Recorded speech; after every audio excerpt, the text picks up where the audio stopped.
Hey there, friends. We are back for another edition of Book Club. This is your pre-record because Mel has had a lot on her plate lately.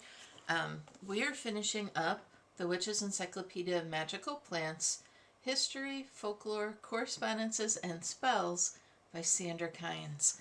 So we're going to go ahead and jump in.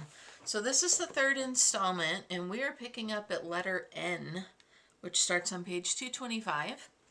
So I like to go through, if you haven't seen a book club before, since this is an encyclopedia and we cannot go through every single thing in here, plus we want you to buy the book. This is like a little taste of it. You get to kind of go through it with us.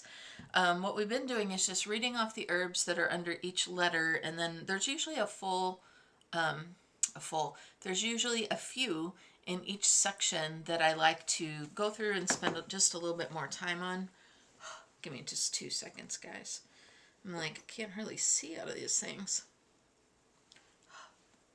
And then I'll be ready.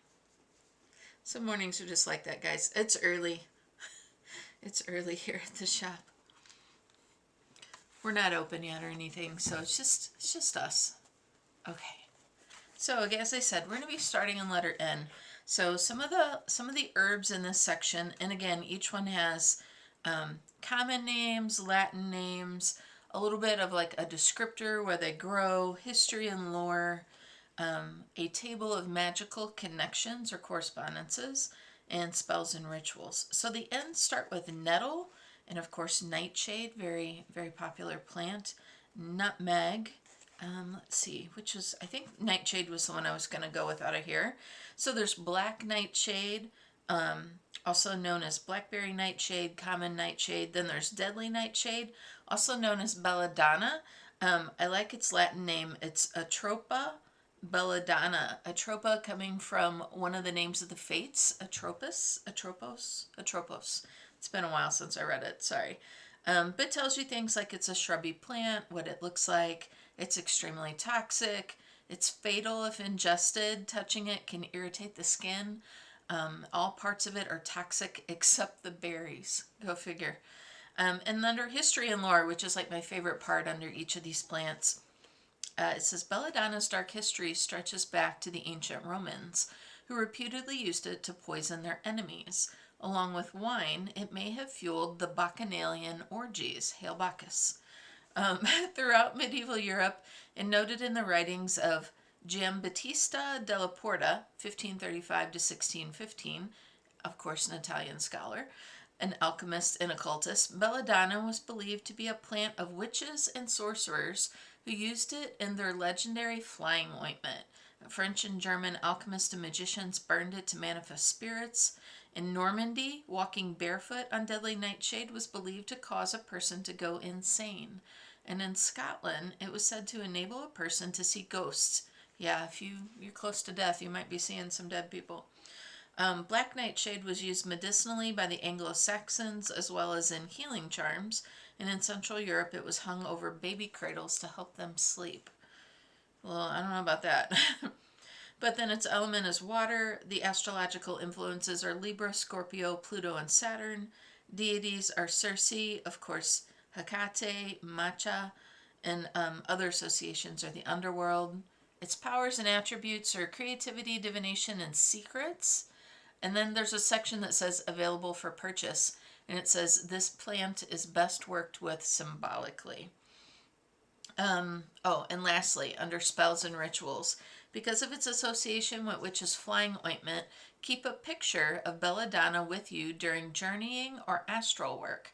Similarly, use the picture for help in keeping silent about a secret. And if you find either the plant in the wild, leave an offering to Hecate beside it. I like all of that. That was nightshade, and the letter ends. So that's kind of the gist of what each entry for every single entry in this book looks like. So then we have the oak, or the O's. So there is the oak, the olive, the onion. I like it when they list like everyday things. Orange, orchid. Orchid was the one I was going to share. It's also called Adam and Eve, putty root orchid, also known as sun root, S-O-N. Let's see, the early purple orchid is also known as dog's stones, foxstones, salep or salep, S-A-L-E-P orchid, and Satyrian root. And it says the early purple orchid flower is a deep pink with dark spots underneath the white throat of the plant. Leaves are marked with purple splotches. You know, you kind of get the idea. Most people know what an orchid looks like. And the name orchid comes from the Greek orchis, meaning testicle, because the roots resemble the male genitalia. So like if you think of orchid, it's a bulb plant. So they're kind of like roundish bulbs, you know. I mean, most people know what they look like. Let's see. Regarded as an aphrodisiac, Greek women ate them to increase their sexual appetite. I have never heard that.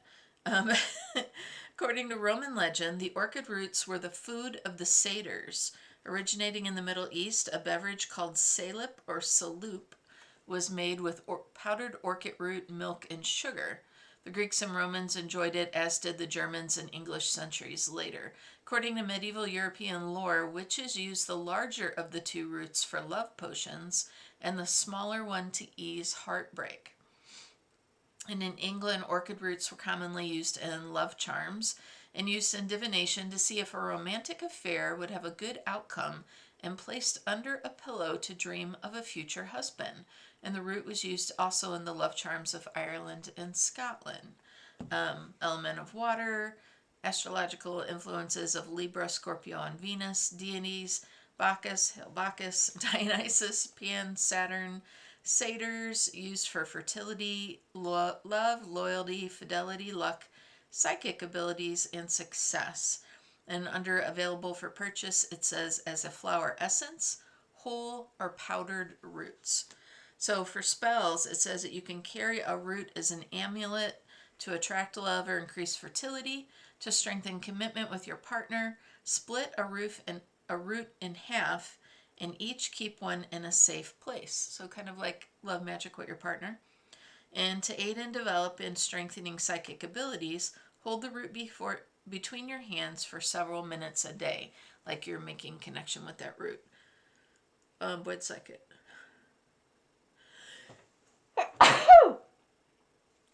Excuse me. Oh, allergies here in St. Louis are crazy, even with the rain. Okay.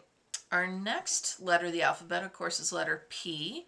So we have things like pansy, parsley, passion flower. I had to tell you, this is a great illustration of a passion flower right here. So like if you come to Pathways during, it hasn't bloomed yet, but if you come like during middle towards the end of summer, we actually have a passion flower plant that is growing in a pot with our cinnamon tree.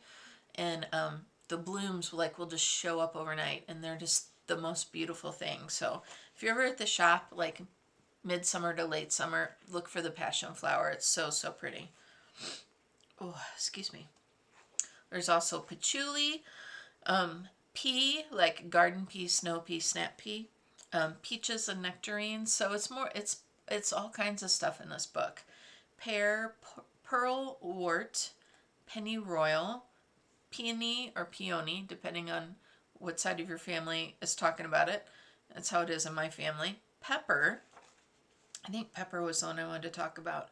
Periwinkle, pignut, pimpernel, pine, plantain. I love plantains. Poinsettias or poinsettia, depending on who you talk to. Poke. Oh, I think it was the poke. Pomegranate, poplar, poppy, pothos, like the inside plant, pothos, like a garden plant, primrose, pumpkin, and purslane. Purslane's really gotten an increase in popularity lately, last few years, because people found out that you could eat it. But the one I was gonna focus on for this letter is poke, also known as pokeweed or poke root, also known as American nightshade, kokum, crowberry, ink plant, pigeonberry, pocan, and of course pokeberry. Pokeberry, 2 words, pokeberry together with just as 1 word. As far as the ink goes, I have made pokeberry ink. And if you have it growing wild around where you are, if you have a source to get the berries, they say the best time to get it is on the full moon before Samhain. that's the best time to harvest it, when the energy of the plant is at its highest. And then you can press the berries and squeeze them out and make your ink that way. It needs a stabilizer so it doesn't go bad. You can put like a little bit of glycerin in it. I like to use colloidal silver. You can also put just like a little bit of grain alcohol in it. That will help as well. And sometimes it's a little too liquid, so you might have to put some type of like a binding substitution in there just to like give the ink a little more substance so it kind of pulls together and it's not so watery. Enough on ink, right? Pokeberry, reaching between 4 to 10 feet tall, has reddish stems and bright green oval to lance-shaped leaves. Pinkish stems hold spikes of small greenish-white flowers that become dangling clusters of purple-black berries. I think pokeberry is such a beautiful plant when you just look at it. Highly toxic if ingested, can be fatal. Handle with gloves as toxins are absorbed through the skin. I will tell you that when I did this, I did not wear gloves. I felt okay, but I do remember I felt really happy when I was making the ink. That could have just been like a creative thing coming in, but yeah, next time I'll make sure I use gloves. But the name poke comes from the Algonquin word for the plant pocan, P-O-C-A-N. It was used medicinally for a range of ailments and as a dye by the Algonquin, Iroquois, Delaware, Micmac, and Ute peoples or tribes. The Iroquois used it for love medicine. However, the directions were vague. Tie into a poplar tree and then place among the roots. That was kind of it. That's all the instruction you got. They used it against bewitchment. Young shoots were used as a food, but they had to be cooked in a certain way to avoid poisoning. European settlers used pokeweed medicinally, following what the natives did. And the berry juice was used for ink by the Pennsylvania Dutch and by soldiers during the Civil War. And it says, despite being toxic, pokeberries were used in Portugal to enhance the color of port, like port wine. In the American magical tradition of hoodoo, the seeds and roots are used for breaking jinxes and curses. So connections are fire, Mars, Uranus, of course, courage, hexes, negativity, spirit guides, spirits. Available for purchase as flower essence, cut and dried roots and seeds. For spells and rituals, it says use the berry juice as ink when writing spells, especially when dealing with hexes. Hang a cluster of berries wherever you feel the presence of a negative spirit and tell it to leave. Carry a small pouch of the dried root whenever you need to bolster your courage. So that is our poke or pokeberry. In the cues, let's see how many plants we have in the cues. We have cassia or quassia, C-U-A-S-S-I-A, Queen Anne's lace, quince, and that's it. So Queen Anne's lace, I think it's also called wild carrot, also known as bee's nest, bird's nest, devil's plague. Most people are pretty familiar with this. I'll show you the picture. Looks kind of like that. You can confuse it with other plants, so you have to be careful. It's easily confused with the poisonous plant water hemlock, also known as fool's parsley. So wild carrot was mostly used for medicinal purposes by the Greeks and Romans, used it for love potions, introduced to the British Isles in the 16th century. The root became a popular vegetable and the flowers and leaves a trendy hair accessory. In Scotland, eating carrots was believed to increase a woman's fertility. Associated with sexual desire, menstruation, and the fertility in Eastern Europe, the dark-colored floret in the middle of the flower head is referred to as a girl's honor and a girl's shame. Yeah, let's saddle the women. In Transylvania, a missing or larger than usual reddish purple floret in the middle was said to indicate the modesty or promiscuity of women in the area. Some of its correspondences are Earth and Fire, Mars and Mercury, Aphrodite, Luna, Selene, and Venus. And attributes and powers are said to balance or harmonize, helps with changes and transitions, clarity, dream work, fertility, healing, love, purification, renewal, and sex or sexuality. And the ways you can get it are essential oil, flower essence, and seeds. and of course just growing out in the wild. For spells and rituals, it says you can use it as a pre-ritual purification bath by adding an infusion of the leaves. You can use the flowers to decorate and energize your altar for love spells and esprit rituals. For fertility spells, you can use the bird's nest seed heads. Wrap a dried root in lace, put it under your pillow to enhance your dream work. So quite a few things you can do with Queen Anne's lace. I'm going to grab a drink just really quickly. I can feel myself getting dry.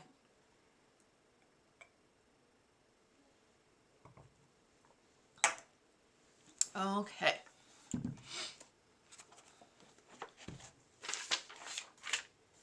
We are over to the R's. R. Sorry. Not running on a lot of sleep today. Ragwort, raspberry, reed and rush, like rushes. Rhubarb, rose, rosemary, rowan, rue. Rue was the one I wanted to pull out of this that I had marked. So known as common rue, wild rue, which is Ruta graveolens, which is like what we sell in the store. Also known as the herb of grace. So if you ever see that in older rituals or spells and you see herb of grace, they're talking about rue. It's also known as just generically as herb grass. Now, rue, I have tried to grow rue and it did okay for a while. It's kind of woody and shrubby. It kind of reminds me of, oh shoot, it's escaping my brain. Absinthium, shoot. It'll come back to me. So sorry. It's probably in here. I just can't remember. Anyway, it's a shrubby plant. Yeah. Oblong leaflets. It says it gives off a pungent odor when it's bruised. I like the smell of it. It's just kind of, I don't know, herby and woody in my opinion. 2 to 3 feet tall. It can cause allergic dermatitis, which means it can make your skin itch. And it can also photosensitize the skin, which means you can burn, your skin can burn easier.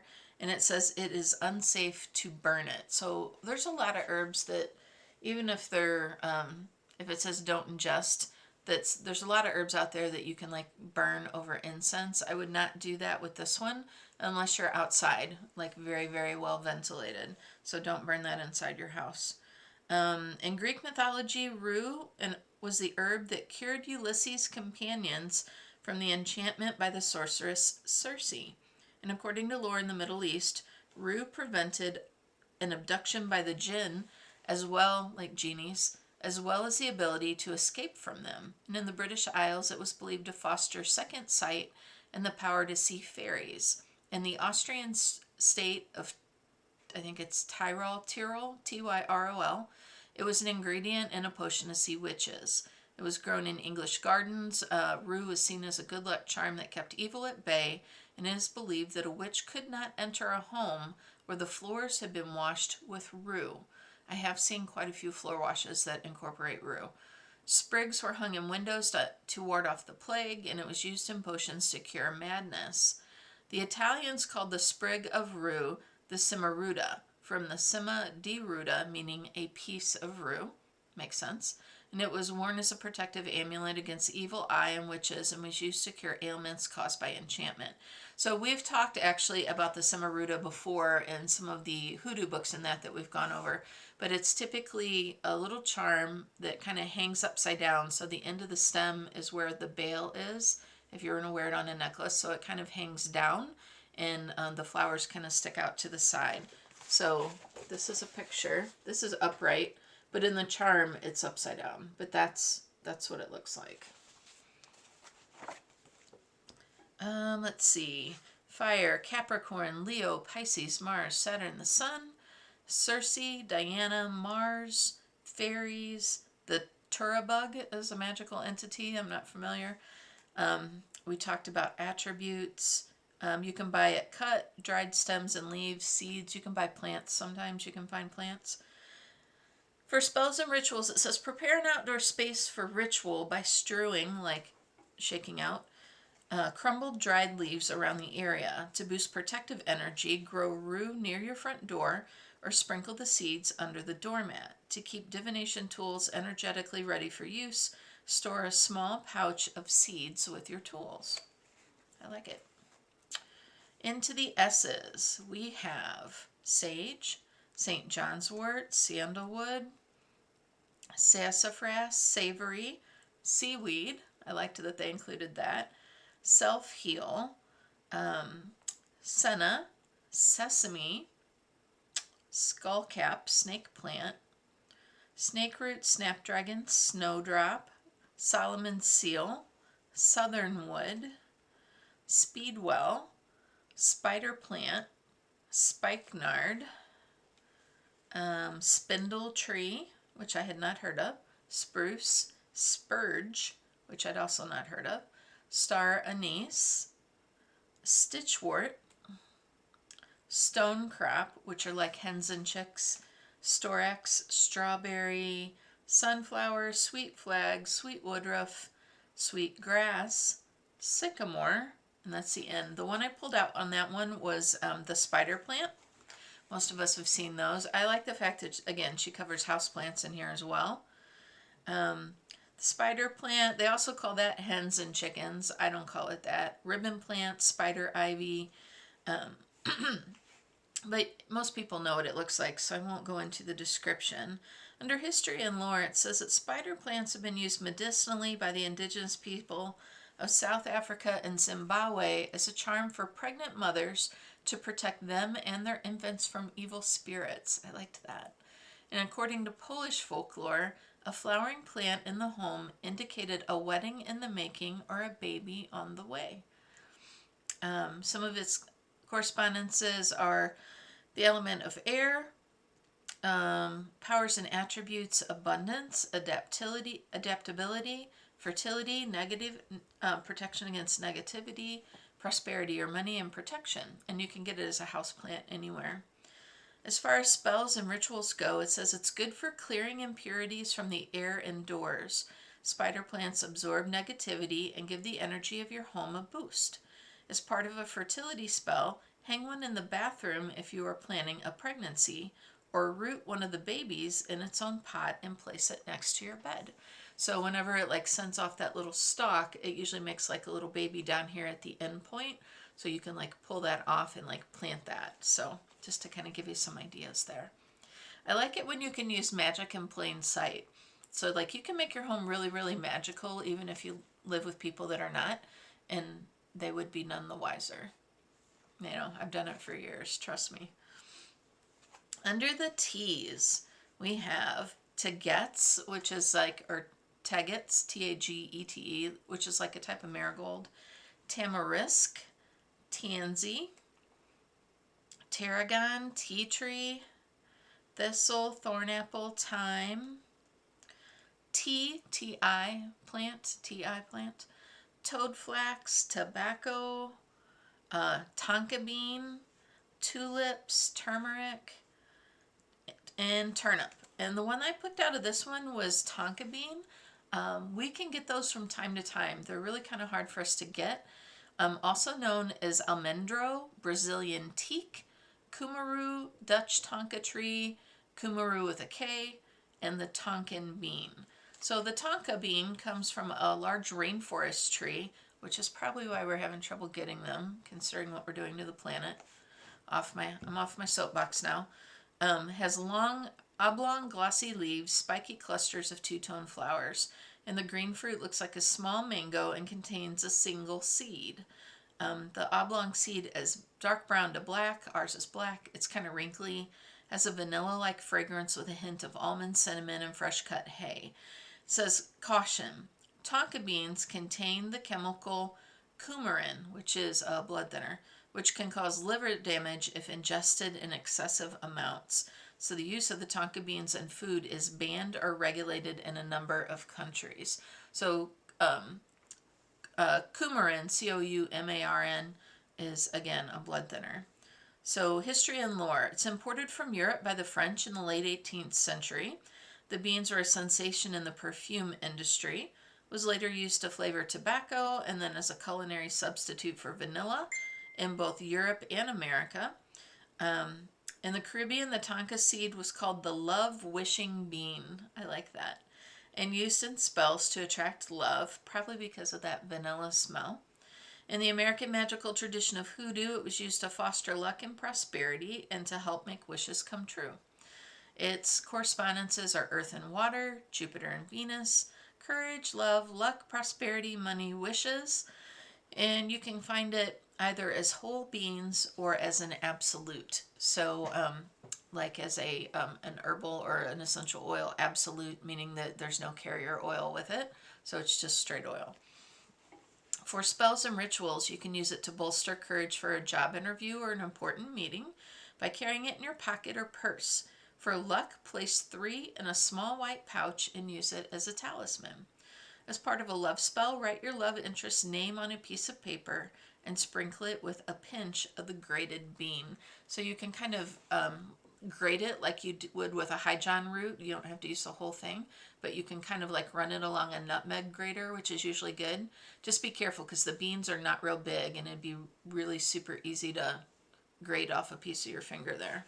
You could also use a file, like a rough wood or a metal file, and shave it off that way too. So just maybe a safer way. We're in the yews. Let's see how many plants we have in the yews. We have unicorn root and uva ursi. Just the 2. That's it. Let's do the uva ursi, also known as bearberry or bear whortleberry, W-H-O-R-T-E-L, whortleberry, bear's bilberry, bear's grape, crowberry, kinnick, and upland cranberry. Uva ursi is a creeping evergreen shrub with long trailing stems that form a dense mat. It has clusters of drooping urn-shaped white and pink flowers that grow at the end of the branches, and the small round berries are smooth and bright red. Toxic if ingested in high amounts. Pregnant women should not use it. Let's see. Species and names come from the fact that bears are fond of the fruit, hence all those common names. The Greco-Roman physician Claudius Galen, 129 CE to 216 CE, mentioned the use of uva ursi as it was mostly ignored in the 13th century when it was noted in a Welsh herbal, The Physicians of Middelphi, where it was written by a number of doctors and herbalists. In Iceland, it was believed that carrying a bearberry in the pocket would provide protection from evil spirits and ghosts. The folk name kinnick comes from the Algonquin language and means mixture. The dried leaves were mixed with tobacco in a pipe or a smudge pot for spiritually significant ceremonies, to use also to seal a pact or subdue a thunderstorm. And in the American magical tradition of hoodoo, it was used in mojo bags and candle magic bags. Its correspondences are Earth, Scorpio, Mars, Pluto, and Venus. Promotes awareness, intuition, protection, psychic ability, spirit guides, spirits, spirituality, and strength. And you can find it as a flower essence, cut or whole, dried leaves and seeds. For spells and rituals, you can use it in preparation for astral work by placing a handful of seeds in a small pouch and to hold it against your forehead for a few moments to open your mind. Prepare a candle with the flower essence for an aid in connecting with spirit guides, as well as the true essence of your own spirit. Uva ursi. We are in the V's. Valerian, vanilla, vervain, vetch, vetchling, vetiver, and violet. And in this one, I wanted to do the valerian. So there's a lot of funny stories around valerian.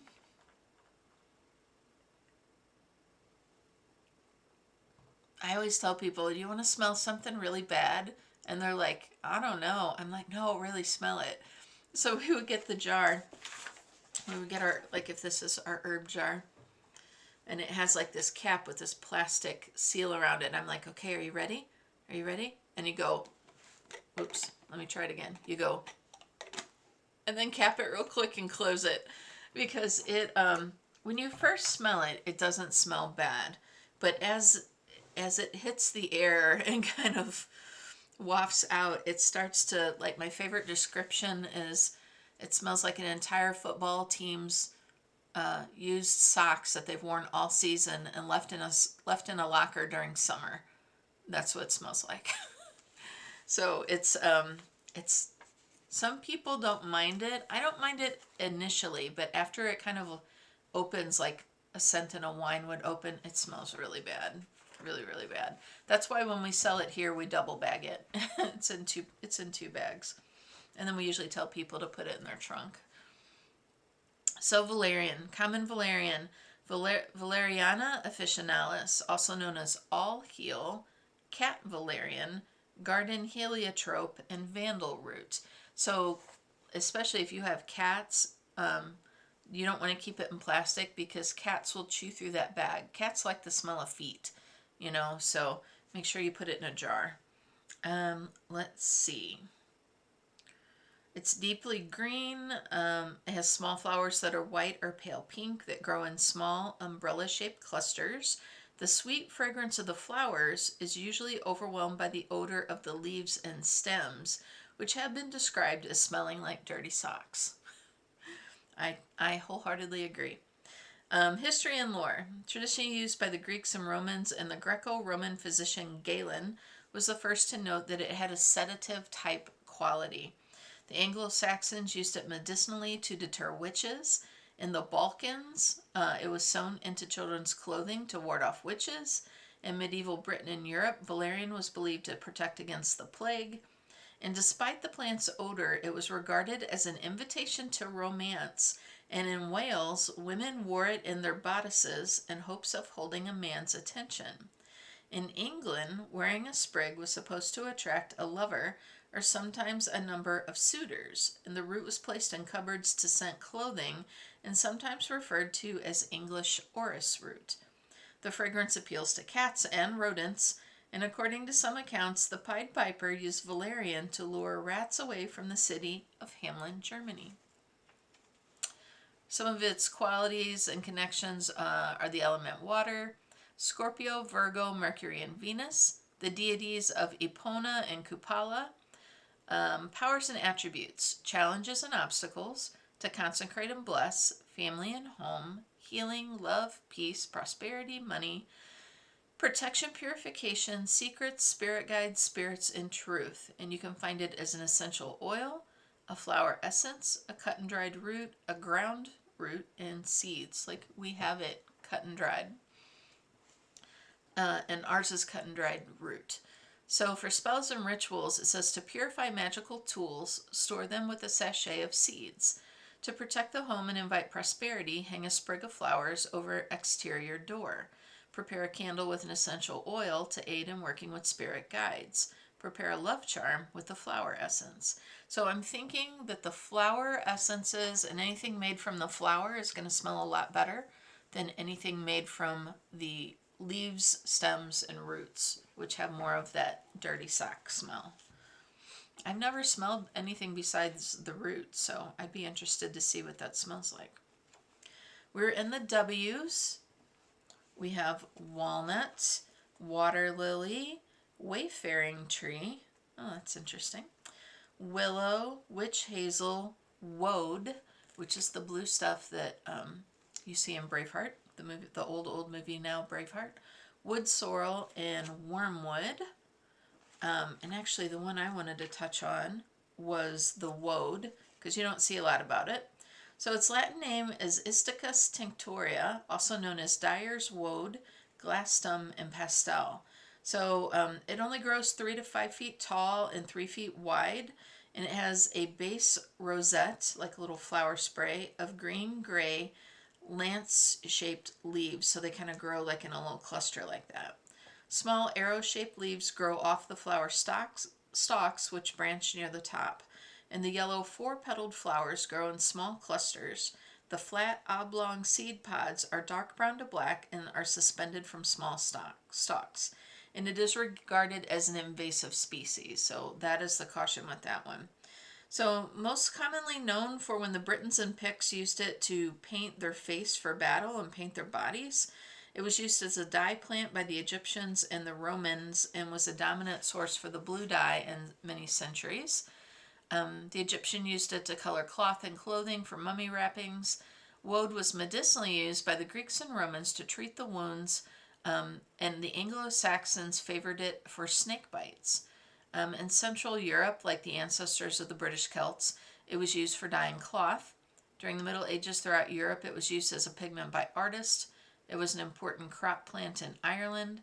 And an 8th century law noted that as a part of a divorce settlement, a woman was due half of any woad held by the couple, meaning a place where woad grows, and the name Glastonbury was derived from the ancient Celtic and British names for woad, glass and glasto, respectively. I forgot. I had read this a while back, and I forgot that was even in there. Mars, Pluto, Saturn, prosperity, courage, money, protection, strength. Of course, you can find dried leaves, seeds, powdered woad pigment. And there's a little note here. It says, I have found conflicting information about using woad for any type of tattooing.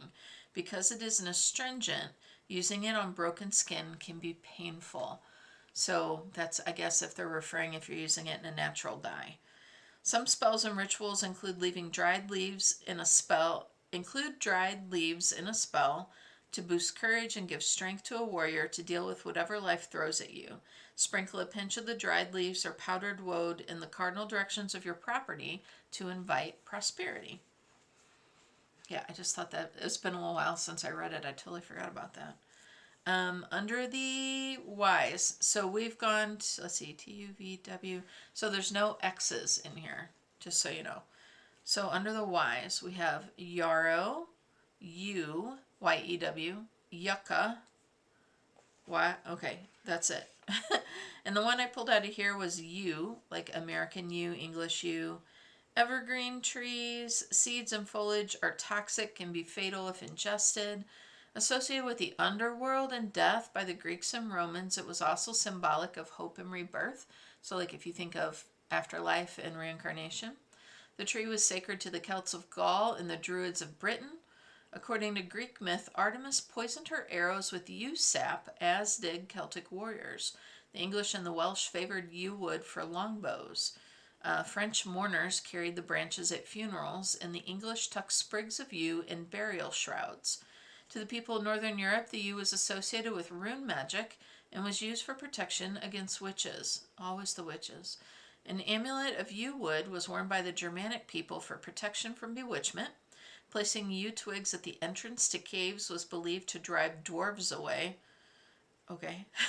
In the fenlands of eastern England, witches were said to lurk near yews, and the Slavs and Bosnians used yew for protection from sorcery, the Spanish for safety from lightning, and the Hebrideans from fire.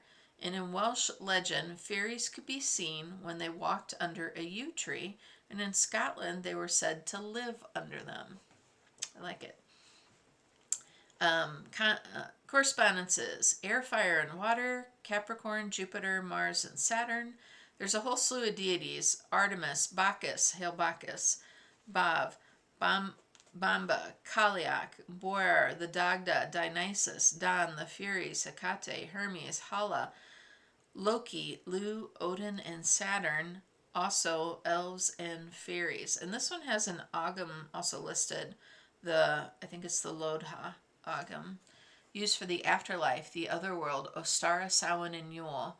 Some of its powers and attributes: ancestors, changes, transitions, communications, deaths, funeral practices, divination, dream work, hexes, legal matters, justice, knowledge, loss and sorrow, negativity, nightmares, protection, psychic abilities, to see fairies, skills, like increased skills, spirit guides, and spirits. Boxes and other objects are made from the wood, and you can also find it as a flower essence. And it's also good for warding off bad dreams. We have hit the Z's, guys. We're at the end of the alphabet. So the first one in here is Zedori, Zedoray. I'm probably not saying that right. I have never heard of that one. And also zinnia. And we're going to go with the zinnia because Mel likes flowers. So there's common zinnia and wild zinnia. Most people know what those look like. Healers in Brazil use common zinnia in ritual baths as cures, and a leaf placed on top of a person's head was believed to be a remedy for madness. The Aztec held the zinnia in high regard and cultivated several varieties. My lips keep sticking together. In addition to its use as a dye and paint, the Navajo and Zuni use zinnias as medicinal and ritual herbs and as an important fumigant for healing and sweat baths. The zinnia are also regarded as a symbol of wisdom by some Pueblo tribes. Elements and connections are air, the sun, abundance, healing, purification, strength, wisdom. You can find it as a flower essence and as flowers and seeds. And it says, grow them in your garden or a pot on your porch to attract abundance to your home. Place a vase of flowers on your altar in seeking wisdom, and the petals of common zinnia can be used magically by color. So like red or pink for love, green or blue for healing, that kind of thing. So we've gone through the alphabet. One of my favorite parts of this book, you know me, I love a good appendix. So starting on page 337, Appendix A is powers and attributes. So this reminds me of the book by Pat Telesco, 365 Goddess. So in the back, there is there are topics, and then all the plants that go along with those topics are listed in there. So like maybe you don't have time to read through this whole thing, and you need to like pull something up on the on off the cuff. So like if you look under ancestors, it lists like acacia, apple, aspen, beech, birch, Bodhi tree, boxwood. There's a whole list. So you can kind of have a selection of things to work from. Or if you're looking for an idea for a ritual, you can look these up under the rituals section for each herb, and it will give you ideas on how you can incorporate those into rituals or magical workings. That is Appendix A. Appendix B, plants by other associations. So these are like, this is similar to what's in the Cunningham Encyclopedia for Magical Herbs. Magical Herbs? I think it's Magical Herbs. So there are plants listed by their elements, by their astrological sign. So like if we're looking at Aquarius, it has like a little paragraph. So maybe you're looking for correspondences to use in a working or a spell. This is the appendix part that you're going to want. So there's correspondences for all of the zodiacal signs, plants by planetary or their solar system association. So anything like, say you're doing divination work, you can look up plants for the moon. Appendix C talks all about deities. So let's say you want to work with Adonis. So under Adonis, they tell you the plants that you can use if you want to work on an invocation, or maybe you're petitioning, asking for help with something. So it'll have a name of the deities and tell you all of the plants that they correspond to. In my opinion, the appendixes in this book are just as wonderful of a reference as the first part. And then there's also a chunky bibliography in the back. I love a good bibliography. I like to know where the stuff comes from. And then lastly, just like your standard index if you want to look something up. So anyway, this was a really great book. I like this. This is going to be a reference book I'm sure I go back to again and again. And even if it's something common like a houseplant or even a fruit tree, you'll still find it in this book. Or if it's just like a plant that you think is just decorative and pretty that you might want to like put out in your yard, a lot of those are in here. So that concludes the Witches Encyclopedia of Magical Plants. It's a long title. History, Folklore, Correspondences, and Spells by Sandra Kynes. So this is put out by our friends at Llewellyn. It's $34.99. As I'm recording this, today is the 14th, and I think I can still get a few more copies in. We sold out of this book so quick, especially at 20% off.